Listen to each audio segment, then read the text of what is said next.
এভাবে কেন সমাজ ছেড়ে দিলেন, ঘর ছেড়ে দিলেন, পরিবার ছেড়ে দিলেন? কি করছেন আপনারা? আপনারাই করতেন পারেন।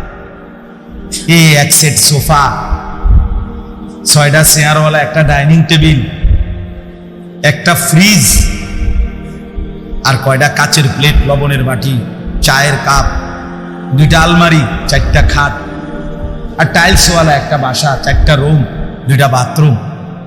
এই সামান্য কদ্দুর মিলাইতে গিয়া 60 বছর শেষ করে দিলেন।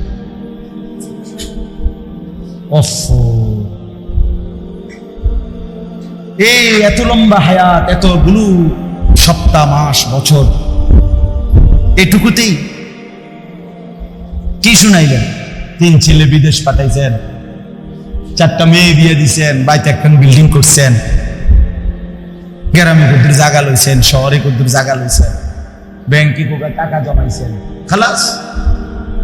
এই তো মুসলমান, এই ছিল জীবন। এতটুকুতেই মানে তৃপ্ত হয়ে গেলেন।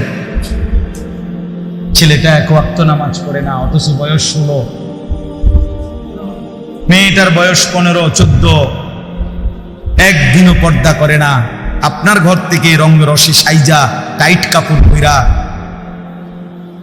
অসভ্য, নির্লজ্জা, বেহায়া মেয়ে প্রতিদিন বের হয়। আপনি বোঝেন না কারে দেখাইতে বের হয়? আপনার চোখে কোনো শরম নাই? আপনি মেয়েটার বাপ না? আপনি মহিলার স্বামী না? আপনি এত বেশরম কেমনে হইলেন? আপনি বাইচা রইলেন কেমনে? রাসূলুল্লাহ সাল্লাল্লাহু আলাইহি ওয়াসাল্লাম বলেন, কসম আল্লাহর, এটা হাদিস,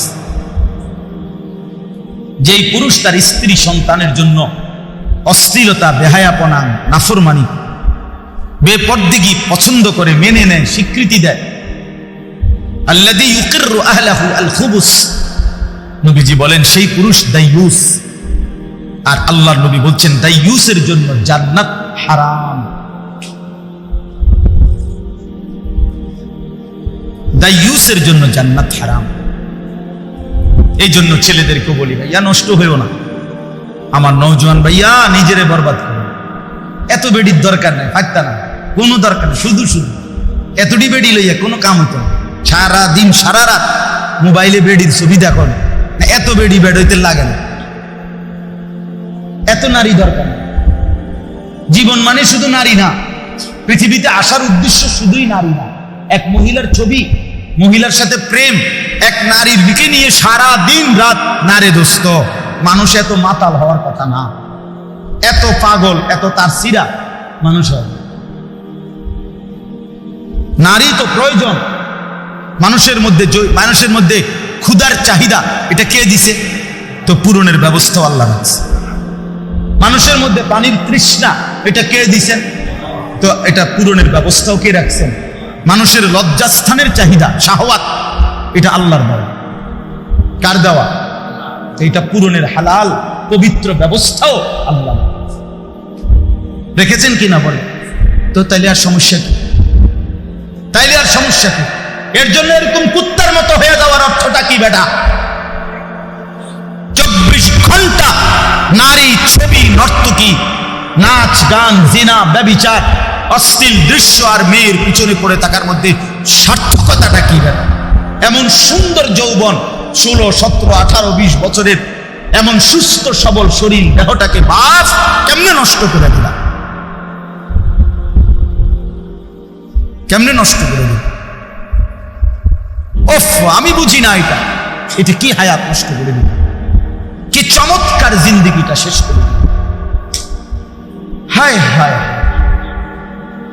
আল্লাহ আমাদেরকে মাফ করে দেন। যে ভাইরা উদ্যোগ নিছেন, আল ইসলাহ পাঠাগার, মাশাআল্লাহ, সংশোধন, আগে ফিকির করবেন। শুধু কেবল ফেসবুক, শুধু মোবাইলে ছবি আসলো, ইউটিউবে ছবি আসলো, ফেসবুকে এই করেছেন সেই করেছেন, শুধু এতটুকুতেই খুশি হইবেন না। বরং নিজের সুন্দর, নিজের আখলাক, নিজের পরিবর্তন, নিজের সেজদা, নিজের নামাজ, নিজের বন্দেগী, এটার দিকে নজর।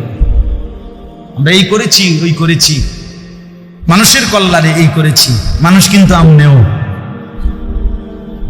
কথা কয় না, আমনে নিজেও তো কি নিজের কল্যাণের ফিকির করি, নিজের ফিকির করি। আল্লাহ আপনাদেরকে উত্তমভাবে তৌফিক দান করে। তাহলে আমার বক্তব্যটা ছিল এটাই, ইসলাম সংশোধন করতে হবে নিজের, এক নম্বরে। আর প্রথম সংশোধন ঈমান আকীদা। প্রথম সংশোধন কিসের?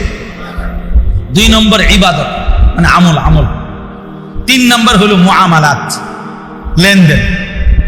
আমরা চলতে গিয়ে জীবন চলার পথে জমির বেচা কিনা, এরপরে আমাদের সমস্ত উৎপন্ন কর্ম, আমরা যে উপার্জন করি, উপার্জনের যার যেটা পন্থা, চাকরি বলেন, ব্যবসা বলেন, ক্ষেত বলেন, যেটাই বলেন, যে যেমনি রোজগার করেন, এই রোজগার মানেই লেনদেন। রোজগার মানে কি? কেউ পণ্য দেয়, কেউ টাকা দেয়, কেউ শ্রম দেয়, কেউ মজুরি দেয়, এই না কথাটা? মানে লেনদেন হয় এখানে। আমি শ্রম দিচ্ছি, আপনি আমারে পারিশ্রমিক দিচ্ছেন। আমি মাল দিচ্ছি, আপনি আমারে কি দিচ্ছেন? টাকা দিচ্ছেন। আমি জমি দিতেছি, আপনি আমারে মূল্য দিতেছেন, মানে লেনদেন। এটাই মুআমালা। এইটাকেও সংশোধন করা যায়। এটার মধ্যে কোনো হারাম আছে কিনা, সুদ আছে কিনা, ঘুষ আছে কিনা, অবৈধ উপার্জন আছে কিনা, হারাম আছে কিনা, এটাকে বাছাই সংশোধন। আপনি যেমন কোম্পানি বলছে আপনারা এভাবে আমরা কিস্তি দেব, আপনার থেকে এভাবে টাকা নেব, আপনি এটা তো কোম্পানি না বলছে। আপনার উচিত একজন আলেমে দ্বীনকে জিজ্ঞেস করা যে হুজুর, আমার দোকানের ব্যবসাটা হলো এই, আমারে এই কোম্পানি এভাবে মাল দিতে চায়, এভাবে টাকা নিতে চায়, আমার এটা দেওয়া নেওয়া ঠিক হবে কিনা? এটা কি 10টা মিনিট, আধা ঘন্টা একজন আলেমের কাছে জিজ্ঞেস করে নেওয়া যাইতো না? কথা বলেন না কেন? না, কিন্তু আপনি দেখেন এটা জিজ্ঞাসা করতে রাজি না। আমার সম্পদের উপরে এটা জিজ্ঞাসা করা উচিত যে আমার লেনদেনটা সহি কিনা। এই যে আমাদের সমাজে যুগ যুগ ধরে বন্ধকের যে সিস্টেম আজও বদলানো যাচ্ছে না, অথচ এটা 100 যে আধা 30 শতক 20 শতক আধাকানি জমি আমনে আমি দিলাম, আর আমনের থেকে আমি 50,000 টাকা নিছি বা 1 লাখ টাকা দিছি, বিনিময়ে আমনের কাছে আমি 20 শতক জমি কি রাখছি? বন্ধক রাখছি, আর আমনের থেকে আমি টাকা নিছি 50,000। এখন আমাদের দেশের নিয়ম কি? যে যতদিন পর্যন্ত এই 50,000 টাকা সুদ না করবে, এবারে না দিতে পারবো, অতদিন এই 20 শতক জমি উনি ভোগ করবে।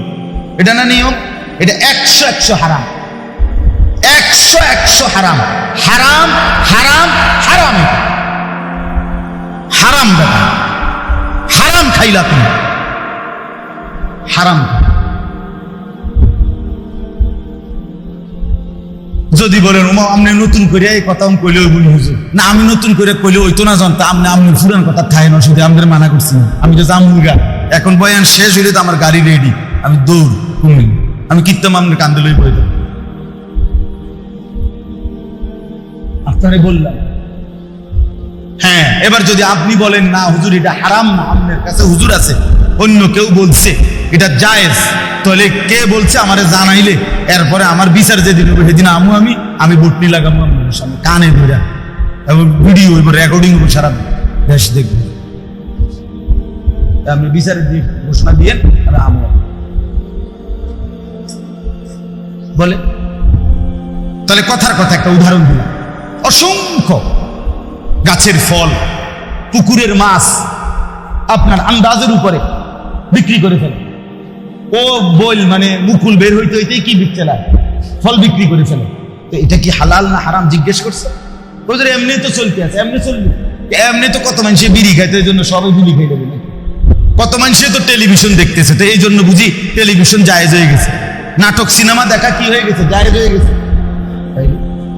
অনেক মানুষ কোনো গুনাহ করলেই সেটা কি হয়ে যায় না, হালাল হয়ে যায়। আল্লাহ আমাদেরকে বুঝ দেন। আপনি যদি বলেন বন্ধকের এই সিস্টেম সঠিক বানানোর কোনো সিস্টেম না, মানে এই লোক কি করবো যে 20 শতক জমি ওনার কাছে যে আমি বন্ধক রাখলাম, তো এটা কি করবো উনি, তো এটা আপনি কি করবে, এটার একটা বুদ্ধি আছে, এটা আমি বলতাম না। আমি আপনার দরকার হলে আপনি হুজুরের জিজ্ঞাসা আমি কইতাম কেন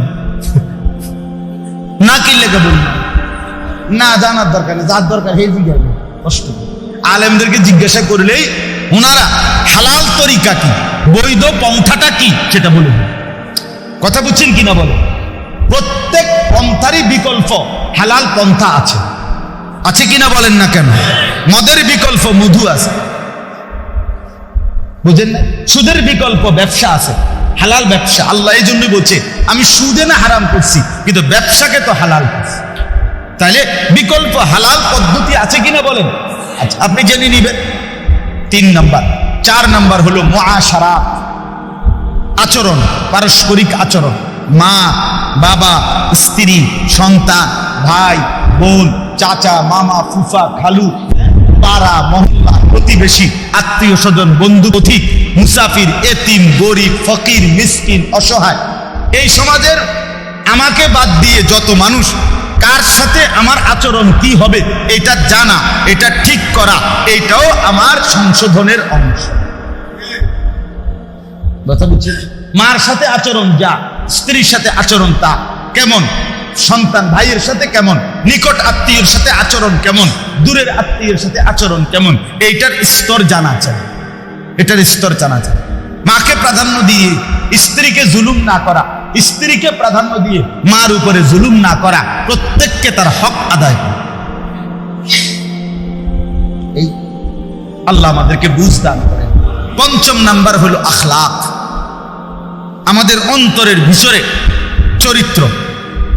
প্রত্যেক মানুষের অন্তরে 2 রকমের চরিত্র আছে, কিছু মন্দ চরিত্র, কিছু উত্তম চরিত্র। মন্দ চরিত্রগুলো সরিয়ে ফেলা, আর উত্তম চরিত্রগুলো নিজের মধ্যে তৈরি করা, সংশোধন করা। যেমন আপনার মনে করেন কৃপণতা, এই মানুষের ভিতরে থাকে, কৃপণতার একটা অভ্যাস, এটা একটা মন্দ চরিত্র, এটা দূরে সরানো উচিত। দানশীলতা, পরোপকার, এটা একটা উত্তম চরিত্র, এটা আনয়ন করা উচিত। পরের গীবত, পরের প্রতি ঈর্ষা, মানে কারো কিছু ভালো দেখলেই গাও জ্বলা, হিংসা, ঈর্ষা, হিংসা, এটা একটা কি মন্দ চরিত্র। অপরের কল্যাণ দেখে খুশি হওয়া, এটা একটা উত্তম চরিত্র। তাহলে ওই মন্দটা সরানো, উত্তমটা আনা, এটা আমাদের দরকার। তাহলে আমি অল্প কথায় বললাম, 1 নাম্বার আমাদের ঈমান আকীদা সংশোধন করা উচিত, 2 নাম্বার ইবাদত আমল সংশোধন করা উচিত, 3 নাম্বার লেনদেন সংশোধন করা উচিত, 4 নাম্বার পারস্পরিক আচরণ সংশোধন করা উচিত, 5 নাম্বার আখলাক মানে ভেতরের চরিত্র সংশোধন করা উচিত। তাহলে ইসলাহি মাহফিল এবার বলেন তো কি পরিমাণ দরকার? কথাটা বুঝছেন কিনা বলেন? এগুলো একটা একটা করে ধরে ধরে ধীরে ধীরে ঠিক করা দরকার, শোনা দরকার, বুঝা দরকার, সংশোধন করা। এই জন্য আমি অনুরোধ করলাম, যেই ভাইরা আলহামদুলিল্লাহ উদ্যোগ নিছেন, আজকের মজলিসও সাজাইছেন এবং আপনারা ভিন্ন আরো আয়োজনও করছেন, আপনাদের এই সব আয়োজনে আল্লাহ তাআলা বরকত দান করেন। আর আপনারা যারা মসজিদের কমিটি আছেন, মসজিদের ইমাম সাহেব, খতিব, মুয়াজ্জিন সাহেব আছেন এবং মহল্লার মুসল্লি আছেন, আপনাদের কাছে অনুরোধ, আলহামদুলিল্লাহ আপনাদের ফেনী সমৃদ্ধ এলাকা, ফেনী জেলা ওলামায়ে কেরামের জেলা, ওলামায়ে কেরামের জেলা, উপযুক্ত আল্লাহওয়ালা মুত্তাকি ফরহেজগার ওলামায়ে কেরাম আলহামদুলিল্লাহ আছে এখানে। এই জন্য আপনারা মাঝে মাঝে 2 মাস পরে পারেন, 3 মাস পরে পারেন, এরকম ইসলাহি মজলিস করার চেষ্টা করুন। জনপ্রিয়তা কোনো জরুরি না, কোনো বক্তার জনপ্রিয়তা আছে, উনি আইলে কিছু লোক বেশি হইব না, এই জনপ্রিয়তার মোহ এটা ঠিক না। আমার জনপ্রিয়তা মূল মাকসাদ না, সংশোধন মূল মাকসাদ। কথা বুঝছেন কিনা? এই কাজেই 50 জন হোক, 20 জন হোক, 10 জন হোক, মুসল্লিরা আপনাদের যদি একটা একটা ওযু, গোসল, নামাজ, সূরা, কেরাত, দোয়া, কালাম, আপনাদের ঈমান আকীদা লেনদেন ধীরে ধীরে সুন্দর হয়, ঠিক হয়, সামান্য একটু খেয়াল করলে হয়তো অনেক কিছু ঠিক হয়ে যাইত, কিন্তু আপনি খেয়াল করছেন সেজদার মধ্যে পিছন দিয়ে যদি 2 ঠ্যাং উঠতে যায়, দোনো পাও একসাথে উঠে যায়, নামাজ একেবারেই বাতিল, নামাজ আর হবে না। ওই নামাজ সৌ সেজদা দিলে ওই করা নামাজ, এটা একবারে বাতিল। এখন আমি নিজ চোখে দেখছি, আপনারা একটা দিন একটা মসজিদের সেজদার পরে একটা ভিডিও করাইয়া দেখছেন যে পিছিয়ে দিয়ে কি হয়, কথাটা আমার বুঝছেন? অথচ এটা একটা ছোট্ট বিষয় যে আপনার এটা মনে রাখা যে আমার দোনো পাও যেন অবশ্যই মাটির সাথে, ফ্লোরের সাথে কি করে থাকে, লাইগা থাকে। তো এটা যদি আমার কারো যদি এই বেখেয়ালে উঠে যায় সবসময় এই অভ্যাস, তাহলে উনি যে এটা ঠিক করে নাই, তো উনি হাসরের ময়দানে গিয়ে দেখবো ওনার কোনো নামাজ নেই। কিন্তু উনি তো পড়ছিল, কথা বুঝেন নাই আমার, কিন্তু কিন্তু ঠিক করেন। তাহলে মুশকিল কিনা বলে? মুশকিল। এরকম অনেক বিষয় আছে। এই জন্য আমি বলবো আপনারা ওলামায়ে কেরামকে দাওয়াত করে এনে মসজিদের ইমাম সাহেব, খতিব সাহেব, ওনাদের বয়ান, এগুলোর দ্বারাও জুমার বয়ান পরিবর্তন শেখার নিয়তে শুনবেন। জুমার নামাজের বয়ান 52 সপ্তাহ জুমার বয়ান হয় এক বছরে, মানুষের সংশোধনের জন্য যথেষ্ট। কিন্তু সামনের 2 কাতারের মুরব্বী, মাঝ বয়সী ইমাম সাহেবের ওয়াজ শুরু জুমার দিন, এবার জুরানি শুরু, মানে বর্ষি দিয়া মাছ ধরে, বর্ষি দিয়া মাছ ধরে যেমনি এমনি ঠোক্কর মারে, এই বেড়া বয়ে বয়ে মাছ ধরে। ইমাম সাহেবের জুরানি মানে বয়ান শেষ, ওনার জুরানি শেষ। হ্যাঁ, আপনি ওনারে বলবেন চাচা আর জিমাইতেন না, আর জিমাইলাম হইলে ইমাম সাহেব তো ওয়াজ করে না, এটা ইমাম সাহেবের দোষ। ইমাম সাহেব ওয়াজ বন্ধ করলো কেন? এই জন্য চাচার জুরানি বন্ধ হয়ে গেছে। আর পিছনের ছেলেরা এই ঠেলা ঠেলি, ধাক্কা ধাক্কি, রসিকতা, মোবাইল অথবা দুষ্টমি, ফালতু কথা। আহা, তাহলে পিছনের এই নওজোয়ান, এদেরও এই আল্লাহর কথার থেকে কিছু দরকার নাই, সামনের এই জিমাইনা গলার কাছেও দরকার নেই। তো আল্লাহর কথা শুনবে কে, শিখবে কে, জীবন সাজাবে কে? যদি বলেন সবাই, আমি বলি না, সবাই না রে বাপ। সবাই যদি এই সমাজে পচে যেত, নষ্ট হয়ে যেত, তো আসমান, সূর্য আর চন্দ্র আর উঠত না। কিছু ভালো মানুষ, কিছু নেককার, কিছু চরিত্রবান, কিছু দিনদার, কিছু আল্লাহওয়ালা, কিছু তাহাজ্জুদ গুজার, কিছু সেজদাওয়ালা, কোরআন পড়নেওয়ালা আছে বলেই তো সূর্য উঠে, চাঁদ উঠে, রাত আর দিন আসে, আল্লাহর দয়া হয়। সিটার বাটপার, সুদখোর, ঘুষখোর, হারামখোর, মদখোর, নেশাখোর, জুয়ারি, তাদের জন্য সূর্য চন্দ্র উঠে না, আল্লাহকে যারা সেজদা করে তাদের কারণে। অতএব দয়া করে, মেহেরবানি করে হায়াত কাজে লাগান, সময় কাজে লাগান, জিন্দেগি কাজে লাগান। আমি শুধু আয়াতের তরজমাটা বলি, এটাই কথা। ইন্না ইদ্দাতাশ শুহুরি ইনদাল্লাহি 12 শাহরান, আল্লাহ বলেন ফি কিতাবিল্লাহি ইয়াওমা খালাকাস সামাওয়াতি ওয়াল আরদ। আল্লাহ বলেন আসমান জমিন সৃষ্টির আগেই লৌহে মাহফুজে আমি আমার কুল কায়নাতের তাকদীর যখন লেখাইছি, সেই সময় আমি আল্লাহ এই পৃথিবীর জন্য সিদ্ধান্ত নিয়ে রাখছি, এই পৃথিবীতে মাস হবে 12টি। মাস হবে কয়টি? 12। ইয়াউমা খালাকাস সামাওয়াতি ওয়াল আরদ, আসমান জমিন সৃষ্টির শুরু থেকেই আমি আল্লাহ, সৃষ্টির প্রথম মিনিট থেকেই 12 মাসের বছর আমি আল্লাহ চালু করে দিয়েছি। এই সময় আমি চালু করে দিছি। এই যে 12 মাস, এই যে সপ্তাহ, এই যে দিন, এই যে রাত, এই যে সকাল, দুপুর, বিকাল, প্রথমেরটারে কয় সকাল, এরপরে হইলে কয় দুপুর, এরপরে হইলে বিকাল, এগুলো তো আপনার জাতিসংঘের ফয়সালা, ঠিক না? এটা জাতিসংঘের সিদ্ধান্ত। তো মানে প্রথমে সকাল, এরপরে দুপুর, এরপরে বিকাল, নাকি? কথা বলেন না কেন? 7 দিনে সপ্তাহ, 12 মাসে বছর, এগুলো আমেরিকার সিদ্ধান্ত। আল্লাহ বলে এটা আমার ফয়সালা। সময়, এই প্রতিটা সময়, ঘন্টা, মিনিট, সেকেন্ড, মাস, বছর, সপ্তাহ, দিন, মুহূর্ত, এক বিন্দু, আল্লাহ বলেন এটা আমার সিদ্ধান্ত, আমার সিদ্ধান্ত। মিনহা আরবাআতুন হুরুম, আল্লাহ বলেন এই 12টি মাসের মধ্যে 4টি মাস সম্মানিত, সবচেয়ে বেশি। এই 4টি সম্মানিত মাসের মধ্যে একটা হলো এই মুহররম, জিলকদ, জিলহজ, মুহররম, রজব। এর মধ্যে এখন যে মাস, আগামীকাল 10ই মুহররম। আল্লাহর সৃষ্টির মধ্যে যে কয়টা সম্মানিত দিন, তার মধ্যে অন্যতম একটি দামি, সম্মানিত, পবিত্র একটি দিন আগামী 10ই মুহররম, আশুরা যেটাকে বলে। রাসূলুল্লাহ সাল্লাল্লাহু আলাইহি সাল্লাম বলেন এই আশুরার দিন যে ব্যক্তি রোজা রাখবে, আল্লাহর নবী বলেন আমি আশা করি আমার আল্লাহ তার পিছনের 1 বছরের গুনাহ মাফ করবে। এই জন্য নবী সাল্লাল্লাহু আলাইহি সাল্লামের আমল ছিল বাপ, নবীজি সাল্লাল্লাহু আলাইহি সাল্লাম আশুরার রোজা রাখতেন, সাহাবায়ে কেরামকে রাখতে বলতেন, এবং ইন্তেকালের আগের বছর বলছিলেন যে আমি 10 তারিখের সাথে 9 তারিখও একটি রোজা মিলাইয়া রাখবো, মানে 2 দিন। আলহামদুলিল্লাহ, এই জন্য 9 এবং 10 অথবা কেউ ইচ্ছে করলে 10 এবং 11 এই 2 দিন নফল রোজা রাখলে অনেক সওয়াব পাইবেন।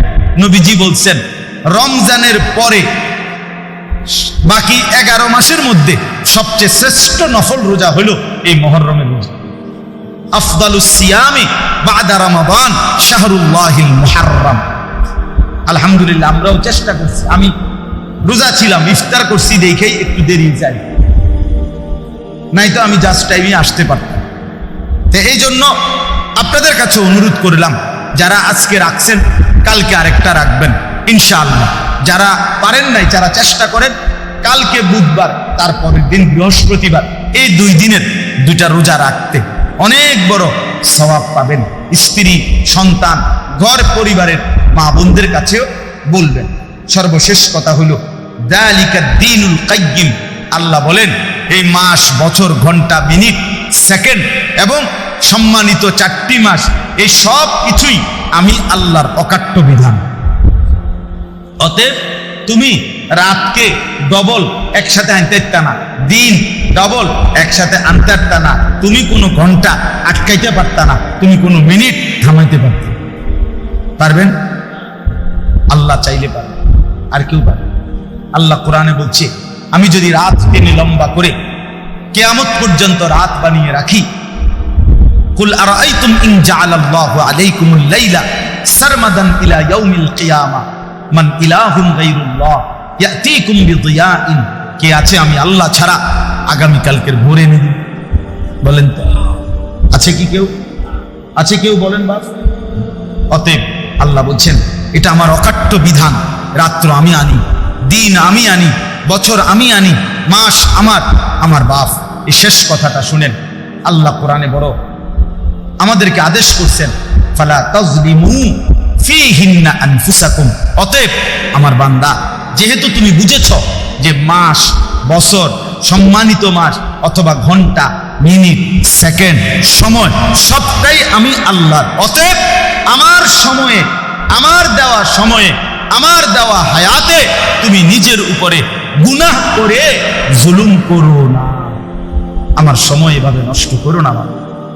এই জন্য যুবক ভাই, এই ঘন্টাগুলো, মিনিটগুলো, এই সপ্তাহ, শনিবার, রবিবার, সোমবার, মঙ্গলবার, দোস্ত আমার, বন্ধু আমার, এর একটাও আমারও না, তোমারও না, তোমার বাপেরও না। আল্লাহ খোদার কসম আল্লাহ বলছেন, বান্দা নিজের উপরে আমার দেওয়া এই সময়গুলোতে গুনার নাফরমানি করে জুলুম করো না। আমি বান্দা ছাড়বো না, 1 সেকেন্ড আমি হিসাব না নিয়ে ছাড়বো। 1 সেকেন্ড, একটা পলক, একটা মুহূর্ত আল্লাহর কাছে হিসাব দিতে হবে। আমার বাবা আপনাদেরকে বললাম, আমাকেও বললাম, আপনাদেরকে বললাম, 1টা মিনিট এই খামখেয়ালির হিসাব দিতে হবে। এই খামখেয়ালির হিসাব দিতে হবে। 1 জাররা, 1 সেকেন্ড আল্লাহ বলছেন আমি হিসাব দিই। লাকাদ আহসাহুম, আমি তোমাদেরকে বেষ্টন করে আছি। ওয়া আদ্দাহুম আদ্দা, আল্লাহ বলেন আমি তোমাদের জিন্দেগি গুনে গুনে রাখছি, গুনে গুনে। আহসাহুল্লাহ, আল্লাহ বলেন আমি গুনে রেখেছি। ওয়া নাসুহু, তুমি ভুলে গেছো, তুমি মনে নাই বান্দা, আমার মনে আছে। আমি সেকেন্ড সেকেন্ড ফিরায় দেব। ইয়াউমা তুবলাস সারাইর। হে ভাইয়া শুনেন, আল্লাহ বলছে তোমার অন্তরের ভিতরে যা যা জল্পনা, কল্পনা, কথা, পরিকল্পনা, ইচ্ছা, আকাঙ্ক্ষা, শাহওয়াত, কামনা, বাসনা, অন্তরে যেগুলো ঘুরপাক খাইতো কিয়ামতের দিন, সেগুলো আমি তোমার সামনে খুলে দেখাবো। হুসিলা মা ফিস সুদূর, অন্তরের গুলো দেখো, 1 সুতা আড়াল হবে। এই জন্য দয়া করেন, রহম করেন। আমিও আপনি কষ্ট করে বসছেন, গরমের মধ্যেই বসছেন। যুবক ভাই যে কয়জন বসছেন, ভাইয়া চেহারা সুরত দেখে অনেকেরই মনে হচ্ছে নামাজ পড়েননি। ভাই আমার, আমি বুঝি ভাইয়া, আমারে যদি এখন কোন খার করাইতাম বেনামাজি, আমি দাঁড় করাইতাম। বেনামাজি অসভ্য, হেরে চিনা যায়। এটা যে অসভ্য, নির্লজ্জ, বেহায়া, বেশরম, এটা যে আল্লাহর দুশ্মন, এটা যে মানবতার দুশ্মন, এটা যে কায়নাতের মাখলুকাতের দুশ্মন, এটা চিনা যায়। আমি দাঁড় করাই, আমার দায়িত্ব দেন একজন, আমি দাঁড় করাবো ইনশাআল্লাহ। 50 জন দাঁড় করলে আশা করি 48 জন ভুল হইত না। হ্যাঁ হ্যাঁ, চেহারা স্বরূপ দেখলেই বোঝা যায় বেনামাজির চেহারায় কোনো দয়া মায়া থাকে না, বেনামাজির চেহারায় কোনো সৌন্দর্য নূর থাকে না। এই জন্য আমি রহম করেন নিজের উপরে আল্লাহর ওয়াস্তে। আর যদি কোনোদিন বলতে নাও পারলাম তো আজই বলুন, নিজের কদর করে। রাসূলুল্লাহ সাল্লাল্লাহু আলাইহি সাল্লামের আখেরি ওসিয়ত ছিল নামাজ। নবীজি হযরত আয়েশাকে বলছে, আয়েশা আমি চলে যাচ্ছি, মালাকুল মউত আমার সামনে দাঁড়িয়ে, জিবরাইল আমার সামনে দাঁড়িয়ে, আয়েশা আমি আমার মালিকের কাছে যাচ্ছি। যাওয়ার আগে বললাম আমার উম্মতকে বইল শেষবারের মতো আসসালাত আসসালাত, আমার উম্মত যেন নামাজ ঠিক রাখে। হযরত ওমর রাদিয়াল্লাহু তাআলা আনহুকে ফজরের নামাজের সময় ইমামতি অবস্থায় প্রথম রাকাতে এক কাফের ছদ্মবেশী ছুরি দিয়ে ঘাই দিছিল 7-8টা। হযরত ওমর ইমামতি করতেছিলেন, তখন উনি সরে গিয়ে রক্তে উনার এই কোমরের পাশে ভেসে গেছে। উনি হযরত আব্দুর রহমান ইবনে আউফকে ইমামের জায়গায় দাঁড় করাইয়া বলছিলেন, আব্দুর রহমান আগে নামাজ শেষ করো, এরপর আমারে ধরো। কাটা মুরগির মতো ওমর পাশে তরফাইছে, কিন্তু সাহাবায়ে কেরাম আগে ফজরের নামাজ আদায় করছে। হযরতে খুবাইব, ওই যে হজ উমরায় গেছেন, কেউ এখানে আসেননি? হজ উমরায় গেছেন না এরকম নাই কেউ? মাশাআল্লাহ। ওই আয়েশা মসজিদ আছে একটা, যেখান থেকে এহরাম বাঁধে। আবার এই আয়েশা মসজিদের কাছে একজন সাহাবীকে ফাঁসি দিছিল মক্কার কাফের, খুবাইব রাদিয়াল্লাহু তাআলা। এই যে আপনার ছেলের নাম, আমাদের তাজুবাইয়ের ছেলের নাম খুবাইব। হযরত খুবাইবকে এই ফাঁসিতে যখন ওনাকে ঝুলায় বাঁধে খেজুর গাছের সাথে বাইদা, বর্ষা দিয়া মক্কার কুরাইশ ছেলেরা সারা শরীর এরকম ঘাই দিয়া দিয়া চালনির মতো ছিদ্র বানায় ফেলছে, রক্ত পড়তেছিল। এই সময় ওনারে ফাঁসির রশি টানবার আগে শেষ ওনারে জিজ্ঞেস করছিল, খুবাইব তোমার আখিরি তামান্না কি, শেষ আশা কি? কিতাবে আছে, আরবি কিতাবে, বুখারীর riwayতের মধ্যে আছে। উনি বলছিলেন আমার শেষ তামান্না 2 রাকাত নামাজ।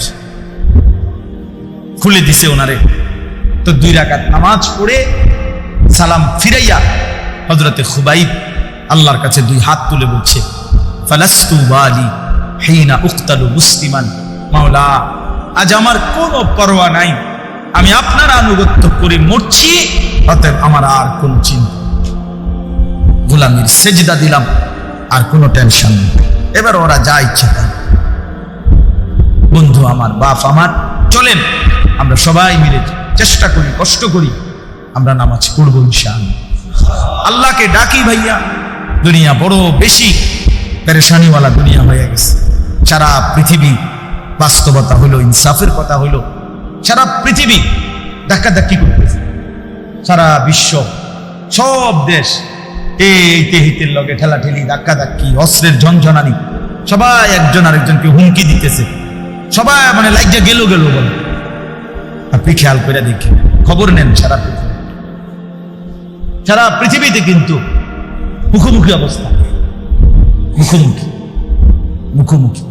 এই জন্য নওজোয়ান ভাইয়া কল্পনা করতে হবে, আজীবন ফিলিস্তিন আর গাজা, ওই মুসলমান আজীবন নির্যাতিত হবে, আর তুমি কোনোদিন নির্যাতিত হবা না। কেমনে বুঝলা? হ্যাঁ, রোহিঙ্গার মুসলমানরা আজীবন কষ্ট পাবে, তুমি কোনোদিন কষ্ট পাইবা না। কেমনে বুঝলা বাপ?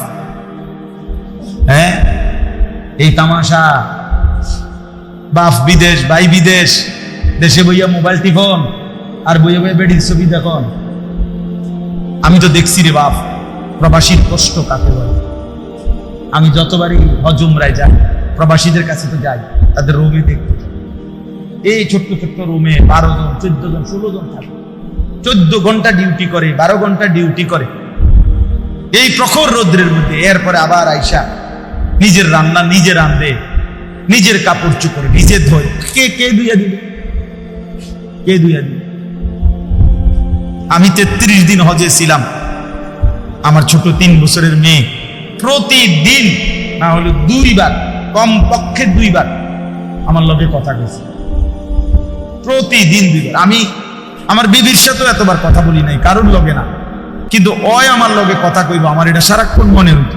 মাত্র 33 দিন আছিলাম গোনা গোনা, কিন্তু আমার কলিজা ছিঁড়া গেছে।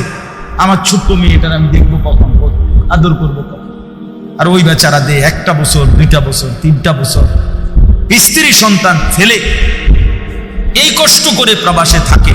আহা, বিনিময়ে তার স্ত্রী সন্তান দেশে 2 হাতে মোবাইল টিপে টাকা পয়সাগুলো দেদারছে, যা মন চা তাই নষ্ট। হায় জালেম, কি করলি, কি করলি? ওই বেচারার কলিজা পানি করা টাকা, রক্ত পানি করা টাকা। আল্লাহ আমাদেরকে মাফ করে দেন। আমরা নিয়ত করলাম তো ইনশাআল্লাহ। যুবক ভাই, কি খবর? নিয়ত করেন, নিজেকে বল। হ্যাঁ, আবারও বলছি, কেউ কেউ তোমার ঘরে মনে রাখে তোমার চুলের বাম্পার সাইবার টাইম কারো নাই। তুমি বেকুব বেকার, তুমি মনে করছো কতজনে চাই। হুদ্দা, মানুষের কামের অভাব নাই। মানুষ বুঝিয়ে বইয়ে বইয়ে তোমার চুলের একবার এদিকে ফিরাও, একবার এদিকে ফিরাও। কার হাতে টাইম আছে? যে হতনের টাইম নেই মানুষের। আকাম শুধু শুধু নিজে নিজে বোকামি করছে। আল্লাহ আমাদেরকে বুঝ দান করে। সব ছেলে ভাইয়া কেউ মনে রাখবেন, আপনাদের সবাইকে বলি, দুনিয়া একজনের জন্য থামে যায় না। এই সামনের সিএনজি অ্যাক্সিডেন্ট, 3 জন লোক মরে গেছে মনে করেন, তবুও পিছনের সিএনজি থেমে যায় না, ছাড়ি দিয়ে যায় না, কারো হাতে সময়। আমি সব সময় বলি, দুনিয়া বড় স্বার্থপর, বড় স্বার্থপর। আগের গাড়ি অ্যাক্সিডেন্ট করলো, পিছনের গাড়ি, তার হাতে সময় নাই। একটু জ্যাম বাজলে চিৎকার শুরু করে, এই বেটা, আরে কাটা মরছে টরছে ডিফরে, বেটা রাস্তা ক্লিয়ার করবে, সময় নাই আমার। এই তো দুনিয়া, এই তো দুনিয়া। আপনি মরবেন যেদিন, সেদিনও আপনার স্ত্রী সন্তান যদিও কাঁদবে, কিন্তু ওই দিন রাইতেও তারা ঠিকই ভাত তরকারি খাবে। হ্যাঁ, এই ঘরে তাই না দিছে, এরা যাইতে আরো ভালো করে খাওয়ায়। যে কান্দাটা কাঁদছ, আরো গদ্দুর গোস্ত লও, ভাত লও, আরো। ধোকা, দুনিয়া ধোকা। দুনিয়া কি ধোকা, ধোকা, ধোকা, ধোকা, ধোকা। আল্লাহ আমাদেরকে মাফ করে দেন। দেন ভাই, কি পুরস্কার দিবেন বলছে?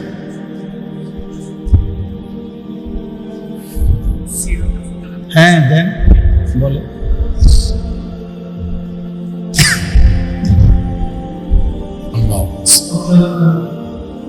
যুব সমাজ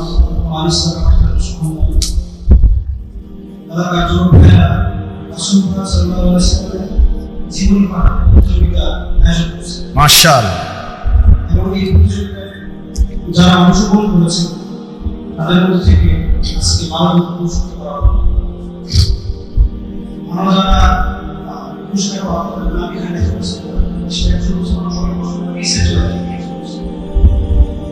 নামটা কোন হচ্ছে আমাদের সবাই চলে আসে। মোহাম্মদ নবী ইসলাম ভাই, মোহাম্মদ নাইব ভাই, মোহাম্মদ শরীফুল ইসলাম ভাই, মোহাম্মদ সাজ্জাদ হোসেন শান্ত, শাকিব হোসেন, মোহাম্মদ শরীফ ইসলাম ভাই, শাহাদ হোসেন ভাই, হেলা হোসেন ভাই, সাইফুল ইসলাম, আজিজ ভাই, ইমরান খান ভাই, ফতুল্লিল আলমী আর ফারুল কালাম ঢাকা। মাশাআল্লাহ। মোহাম্মদ নূরুল ইসলাম ভাই, প্রফেসর বিজ্ঞান করেছেন। এই প্রফেসর ইসলাম বিজ্ঞান করেছেন ভাই মোহাম্মদ নাইব, ভাই মোহাম্মদ নাইব। এবং তৃতীয় স্থান বিজ্ঞান করেছেন শরীফুল ইসলাম ভাই, শরীফুল ইসলাম ভাই। এছাড়াও বিভিন্ন যারা এই প্রতিযোগিতায় অংশগ্রহণ করেছেন তারা পুরস্কার ভাই মোহাম্মদ সাজ্জাদ হোসেন, ভাই মোহাম্মদ শাকিব হোসেন, শহীদুল ইসলাম ভাই, ভাই মোহাম্মদ শাহাদ হোসেন, মেহরা হোসেন ভাই, জাহিদুল ইসলাম ভাই, ভাই মোহাম্মদ কাসিম হুমায়ুন আলী, ইমরান খান জাভেদ ভাই, আসসালামু আলাইকুম। আল্লাহ জাযায় ভাই বলুন, আল্লাহ রাসূলের সুন্নাতের উপর দাঁড়িয়ে হবে, তোমার তৌফিক হবে। আল্লাহ সুবহানাহু ওয়া তাআলা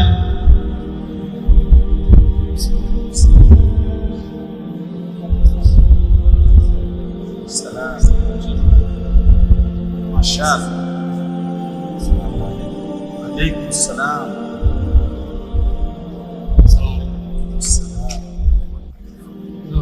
আল্লাহ